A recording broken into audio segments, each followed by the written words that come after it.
how to develop Whenever you're ready. Thanks. Imagine a world where luxury doesn't compromise purity and tradition does not overshadow innovation.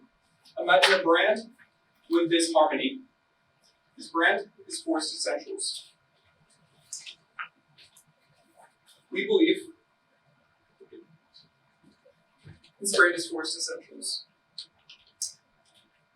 At the crossroads between luxury Ayurveda and sustainable need for modern luxury, we see that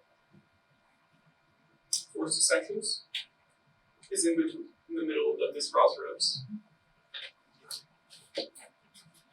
So this has us asking a question about Forced Essentials. How can we stay ahead in our industry while the world is trying to catch up where we've always been? Forced Essentials is in the beauty and cosmetics industry, and it's experiencing a large change right now. Companies are moving towards clean beauty products, and Forced Essentials has been a pioneer in this industry. Despite our clean ethos and company history, Forced Essentials faces growing competition in our industry, and we need to figure out how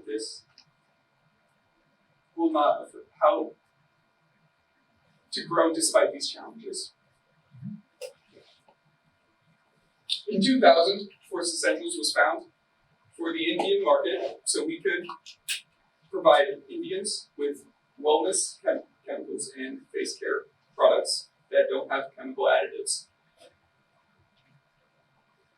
We have 5 sectors of products: skincare, body care, hair care, wellness, and makeup.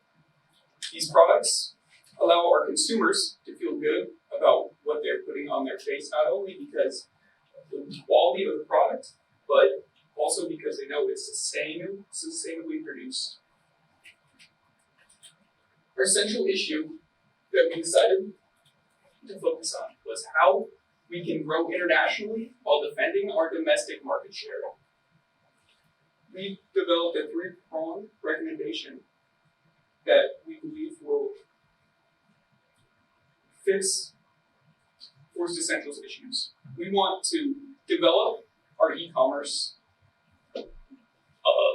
capabilities in other countries, build pilot stores in prospective international markets, and develop our domestic value chain. So for this project, we decided to divide our recommendations up between international and domestic goals. Internationally, our goal is to increase Forced Essentials market share in these prospective markets, being the United States, Saudi Arabia, and Malaysia, by 3% over the next 3 years. And we will accomplish this through strategic partnerships as well as focused marketing campaigns for the countries. Domestically, our goal is to increase our e-commerce traffic for our products 20% over the next 2 years through selective marketing improvements as well as deeper integration between our e-commerce activity and the storefronts existing in India. So after conducting a SWOT analysis, it became very clear that natural quality is what Forced Essentials is all about. Their products or their ingredients are sourced from throughout India, and their products are processed using traditional Ayurvedic practices, going even down to the amount of time that fruits are left in the shade. While Forced Essentials has recently taken steps to bolster its global presence, there is still plenty of work to be done to improve their visibility outside of India. Regarding external factors beyond the company, the world has seen an increasing consciousness related to health products across the world in many diverse regions, which we believe benefits Forced Essentials products even if they are unfamiliar with Ayurveda.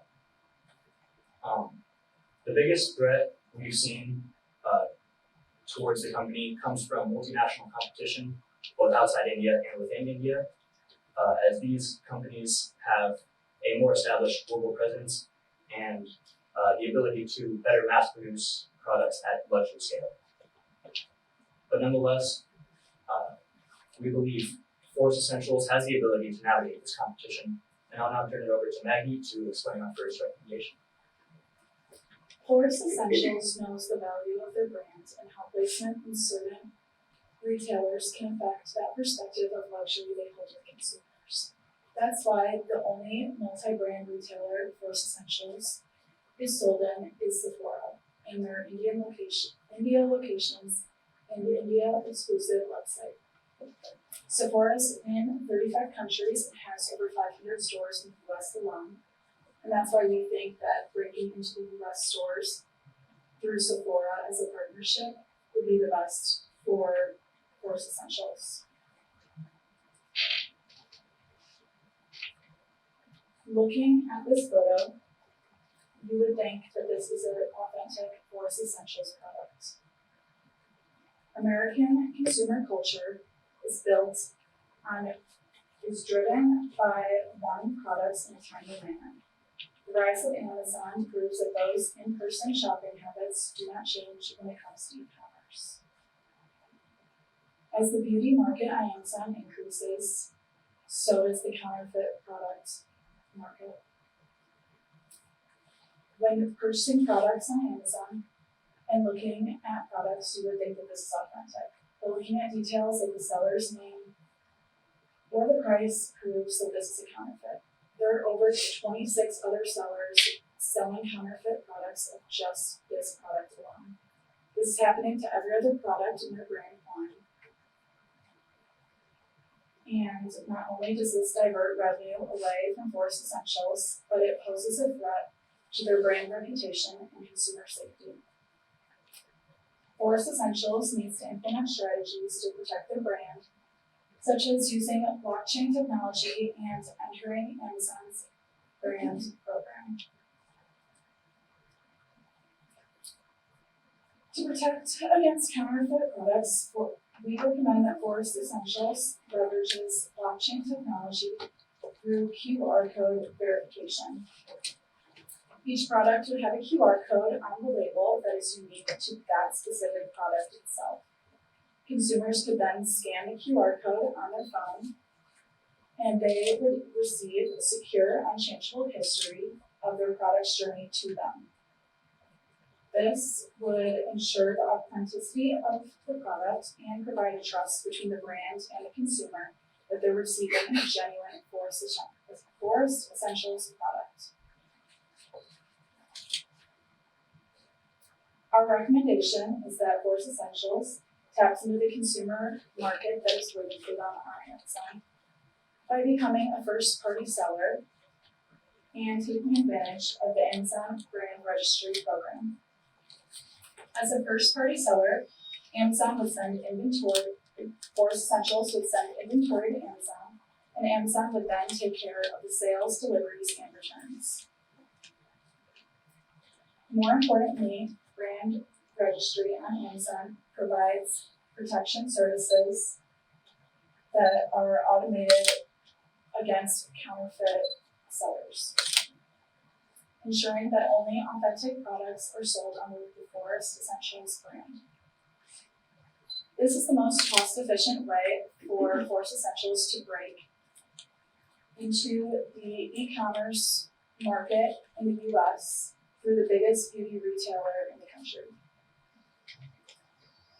Our second recommendation will work concurrently with our first.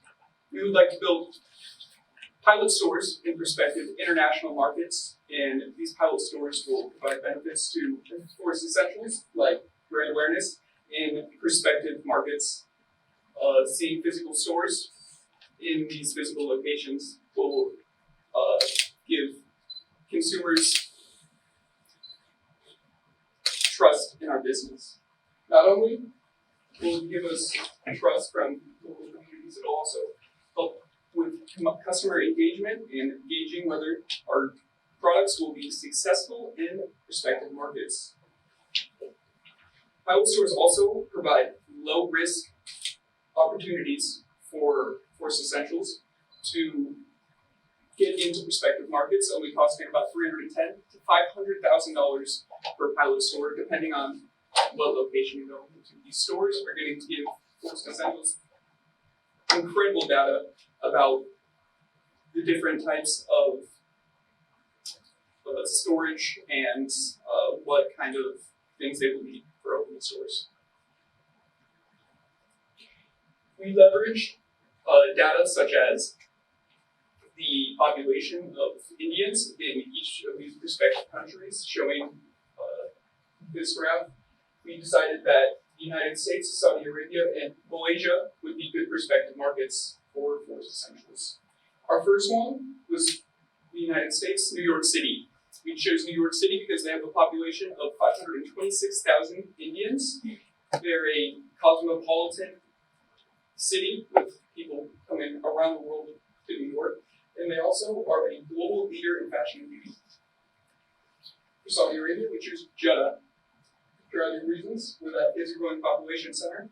It's a commercial hub with high income individuals there, and it's a tourist hotspot with 8.3 million tourists every year, domestic and international.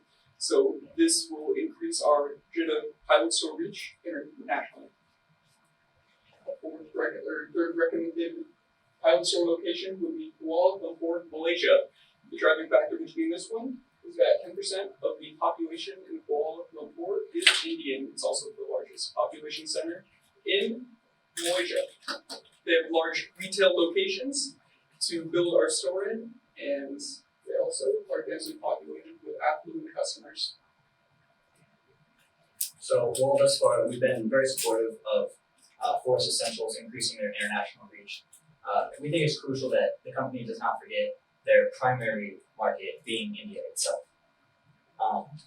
During the pandemic, we saw in the Indian market an explosion of startup competition spurred by celebrity endorsements and superior product quantities, as well as more integration of multinationals into the market, scooping up these value brands to add to their portfolios.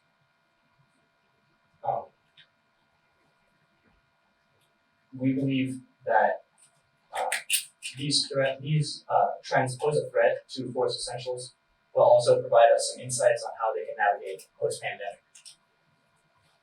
Two qualities that the company holds over its competition are its authenticity and its domestic experience. Forest Essentials, consumers are always looking for a brand they can call theirs, and nowhere is this more true than for the Indian consumer. Forest Essentials sources all of their ingredients from India using authentic practices, and their decades of experience with domestic consumers give them an advantage that these new foreign companies cannot compete with. We also see opportunities from the competition to learn from their practices and better our own, such as expanding promotional efforts with celebrity users, as that is a major driver of growth for the younger generation who will be the future of luxury products. Now, zooming out a bit on the wider Indian market, the luxury Ayurveda sector is projected to outgrow the wider beauty sector, which better positions Forest Essentials going forward, allowing them to earn major revenue that they might be able to reallocate towards digital investments such as blockchain, or keeping up with rising labor costs as India continues its development growth. According to the 2022 Luxury Market Goods Study by Bain & Co., they project the Indian luxury sector to increase 3.5 times its size by 2030, spurred on especially by the rising middle class in the country. Our first recommendation is a marketing enhancement towards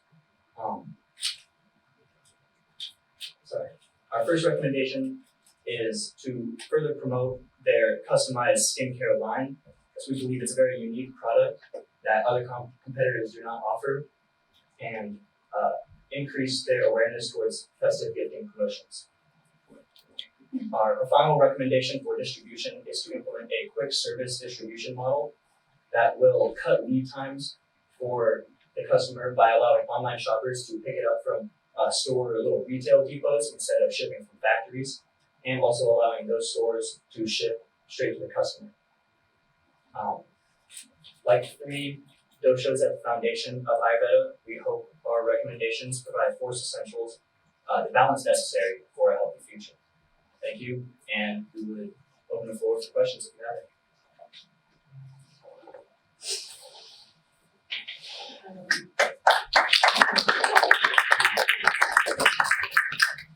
Thanks, guys.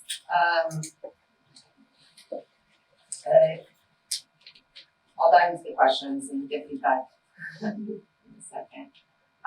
You showed a bunch of countries, but you didn't show UK, and I think in the case it was talking about UK as a potential expansion place. Why not the UK? We didn't mention the UK. Obviously, they're on the graph, but we didn't mention pilot stores in the UK just because they already have stores in the UK, and that's also why we didn't mention the UAE because it's not mentioned in the case, but when we did our research, we saw that they do have stores in the UAE. So these pilot stores are going to be mostly for gauging the international market and places that it just hasn't been. So these could be like malls or just small pop-up shops where we can get customer feedback and kind of just understand how the culture will receive our products. With plans to already open 12 stores in the UK by 2024 and integration into e-commerce platforms throughout Europe, we sort of put that to the side as they're already doing it and try to focus on more diverse regions, America, Southeast Asia, Middle East, that they could branch into innovation. Okay, and leaving that slide, on the international expansion, and you said ZURA as one of the stores to partner with as far as putting products in for Sephora stores. Are they also Sephora stores in Malaysia, Saudi Arabia? Those two countries? I don't believe that there are Sephora locations in Saudi Arabia and Malaysia. I know that there are Sephora locations in Dubai, but in UAE, but I don't believe that there are Sephora locations in those two places, but I do believe that they have access to the Sephora website for shipping, but I don't believe that there are actual storefronts. I was trying to get to where, who's your customer, who's your consumer? So As far as getting that history, as far as what products to buy, repeat buys and whatnot. Yep. To see if you can So expand it to go into your forecasts on the revenues and growth. yeah, I'll take this. With our pilot stores looking towards Jeddah, Kuala Lumpur, and New York City, we chose those locations specifically, mostly because of the affluency of a lot of the population there. As a high-end luxury brand, we sort of need to ensure that the consumer base in the area will have the ability not only to purchase products one time, but with skincare products or hair products that run out of the bottle. We need to set up locations for repeat buys, frequent buys, and we believe those three locations offer us good potential. If you would like a forecast for some of the sales, the United States beauty and wellness industry is worth $92 billion. And the industry that we are more narrowly in is worth $42 billion. Our goal was for 3% market share in all of these countries, but more narrowly in America. I can give you statistics we would like to forecast. I think you answered the question. Okay, cool.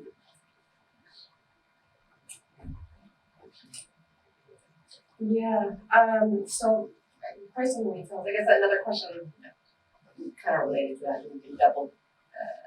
Why don't you ask it and then I can. So as far as on retail price, can you give more or less on like you showed Amazon, but as far as the leading categories and the leading products or SKUs, what's the average retail price?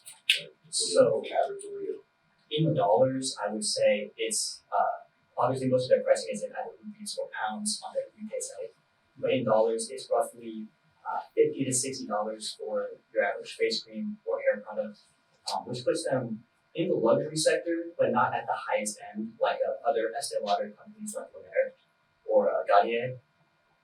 So while it is high end, our marketing would supplement that by sort of focusing on the the natural effects of the products, pretty much justifying the price. And there's sustainability, all that thing. Yes. On the first slide. Do you think that how it's priced in the US, that you showed on the Amazon, is a luxury price? I think that it is very competitive with, honestly, products that aren't considered luxury. This is more expensive on the Amazon page because of the counterfeit seller, but that retails on the website when converting it to US dollars for about $26, I believe. But I think that this, when considering looking at if you did go into a Sephora today and you went to a luxury skincare section, their face creams for the same amount of 3 ounces are $300 to $500 just for that face cream. And to offer luxury products that have clean ingredients at $50 for a face cream, I think is pretty on the lower scale in this economy for luxury skincare prices. Do you think it will erode the brand to come to the US and price it, keep it at that price?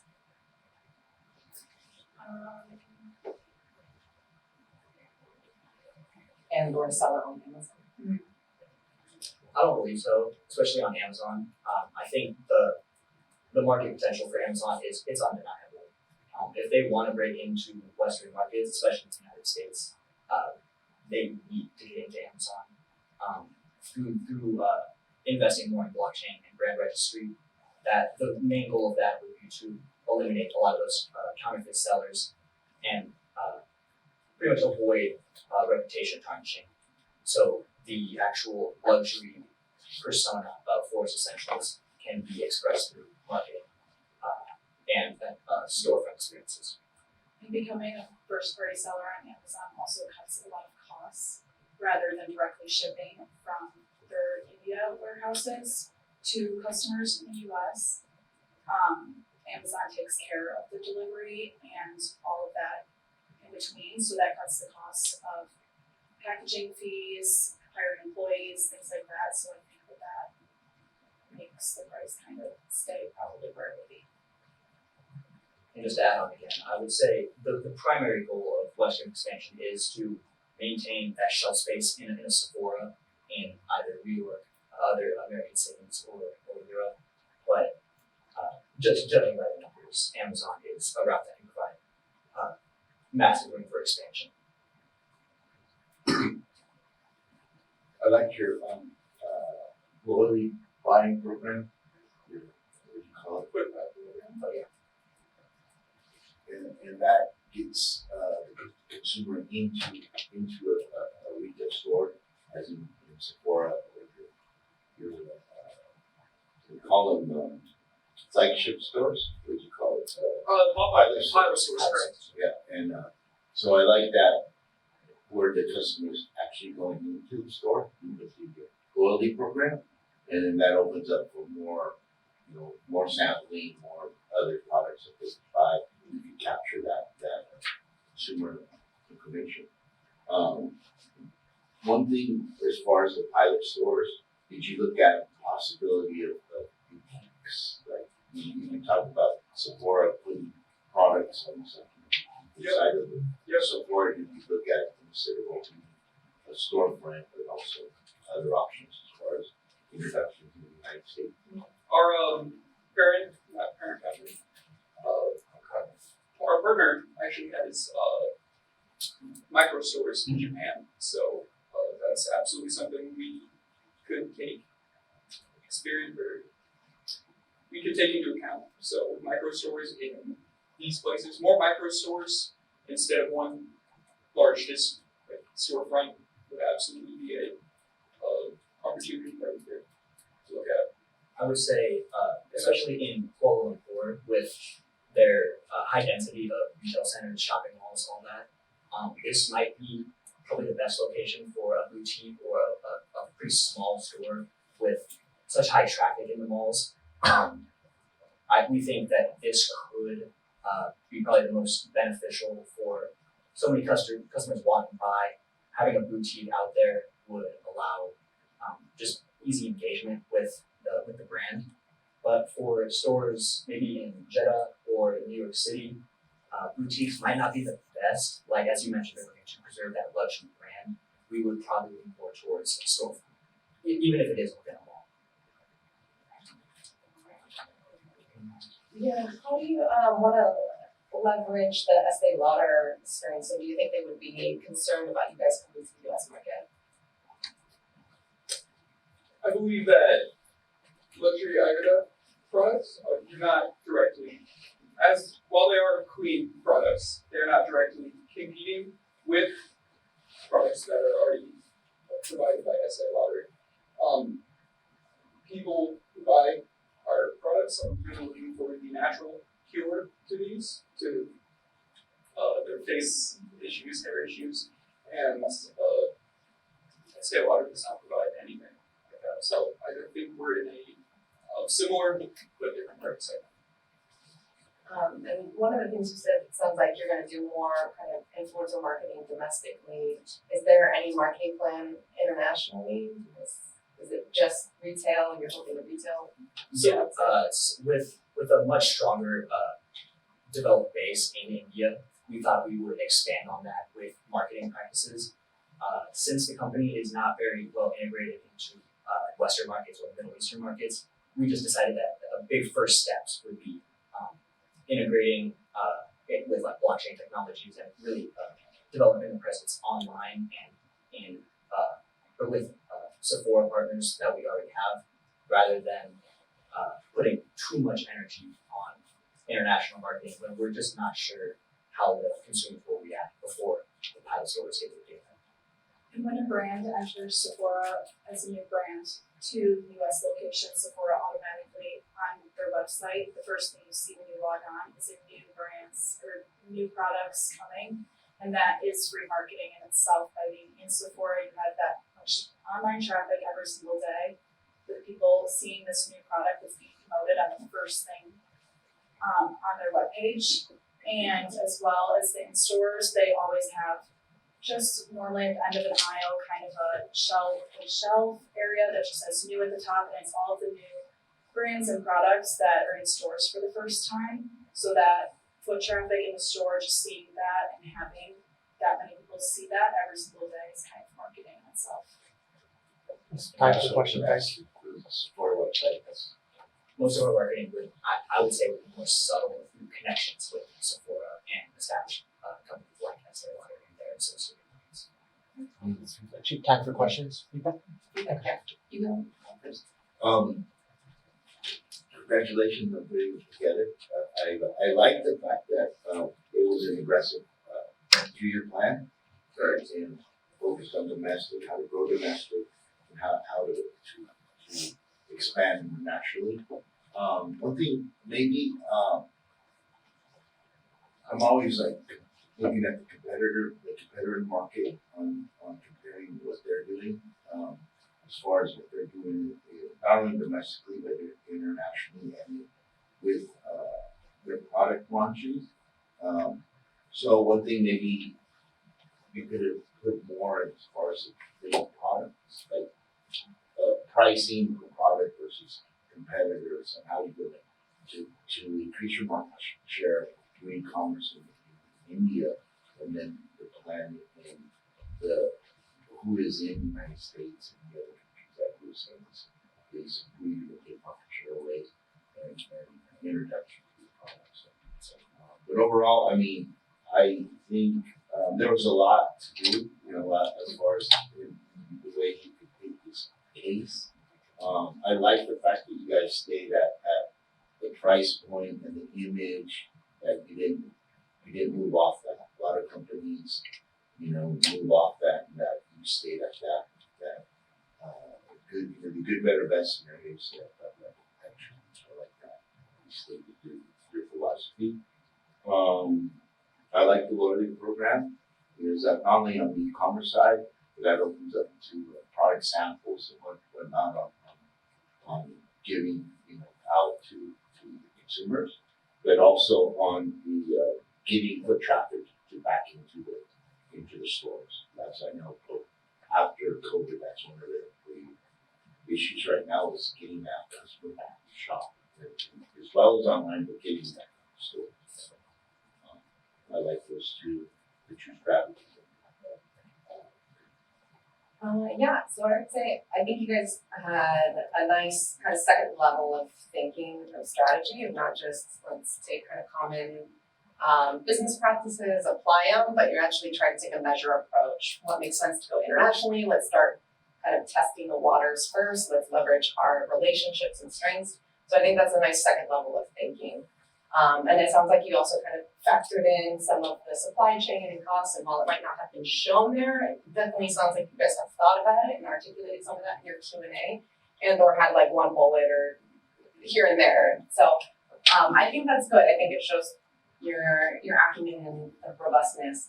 And in general, the way that we have to structure our presentations at work when we're pitching new ideas, give the context. Who's the person that this is you're targeting? Center all of the rest of the tactics and strategies to that person. Anchor it on that. Where are they shopping? What price point are they interested in? What do they value? Everything back to that. And you have the components, but it just kind of ties the story really nicely, and it really narrows it in on the who, what, when, where you expand, and then show the financials. Generically, I know this was really light on financials, so there's not much you can do. Yeah. But it just helps sell it home to say like, hey, we're gonna target this range of products, the $35 ones, because we think that's what the middle class wants to buy. We think they'll buy 3 times out of the year, and we think that can have this much impact on our business. Or you do kind of a Tam Sam song type of financials, and it helps tie in that persona and all those other kind of assumptions that you're making. But generically, I think you guys have it. It's just the articulation of it. The second feedback would think more about the flywheel. I don't know that Amazon really adds to your flywheel as much as maybe doubling down on other things that Estee Lauder can do for you, or Sephora, or maybe some other kind of grassroots guerrilla marketing in that sense. And then the third thing is be careful with buzzwords. I know Amazon has their transparency, which is kind of their own blockchain system, but it feels a little like, I don't know, like everybody's different. Some people want to hear the buzzwords, but I feel like it's overused, and if it really doesn't add to your strategy, you don't understand the cost implications, everything else that's going into it, it can just feel like, oh, you're just trying to sprinkle in the buzzwords. So let's go through. Yeah. While we were light on the financials, and you make a good point about the cost implications of investing that much in digital tech. With it being an Indian company with so much growth potential, we saw, and India being one of the world leaders in digital innovation, we thought it might just be practical for them to maybe partner with a third-party blockchain company from India. That would just make communication and all that stuff so much easier. But we didn't mention most of it, yeah. Thanks for I think it makes sense from an authenticity standpoint. It just sometimes feels jarring when you don't have the extra context of like, who's the person, why do they care about blockchain? That's a very technical term for a luxury item versus just like a seal or maybe something that's a little bit more like on brand in terms of, yeah. So, anyways. I like your SWOT analysis slide. Yeah, that's nice. Thank you. Thanks. Thank you. Crack a joke every once in a while. If you're nervous, purposely plan jokes and Yeah. use yourself up.